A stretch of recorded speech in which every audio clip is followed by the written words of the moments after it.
স্বাগতম আমাদের গ্রামের ভিআইপি রাস্তায়। এখানে হাঁটতে পারলে বুঝবা ব্যালেন্স কাকে বলে। এক পা এদিক এদিক হলেই ফ্রি গোছল। আর এই শটটা নিতে প্রায় 20 বারের মতো হাঁটছি। গ্রামের মানুষ ভাবতেছে আমি জমি ভাবতেছি।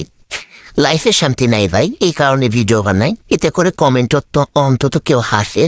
আর এখন আমি যেভাবে হাঁটতেছি মনে হচ্ছে আমি সিনেমার কোনো হিরো। কিন্তু সত্যি কথা বলতে কি, ক্যামেরার পেছনে আমি 2 বার পড়ে গিয়েছি। ওই শটটা আমি কেটে দিয়েছি। আর এই তো আবুইদা ভিডিওতে হাসছে না কেন? কারণ জানেন, কারণ হইতেছে মনে মনে ভাবতেছে টাকা দেওয়া গে তারপর এক্সপ্রেশন দেবো। কি আজব! আর ওই তো সামনে কুকুরটা দেখা যাচ্ছে। ওই কুকুরটা কিন্তু এমনি এমনি দাঁড়ায়নি, মনে মনে ভাবতেছে এই যে ভাই ভিডিও শেষ হইলে কিছু টাকা দিয়ে বিস্কুট খাবো। আর একটু চারিপাশটা দেখুন, কত সুন্দর সবুজে মাঠে ঘেরা। আর এই দৃশ্য দেখার জন্য শহরের লোক কত টাকা খরচ করে, আর আমরা ডেলি দেখি। আর এই ভিডিও বানাতে গিয়ে আমি যে পরিমাণে কষ্ট করছি, এই পরিমাণের কষ্ট আমি পরীক্ষার খাতাতেও করিনি।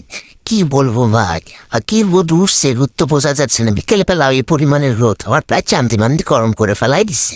কিন্তু তাও ভিডিও বানাইতেছি, কারণ ভালো লাগে ভিডিও বানাইতে।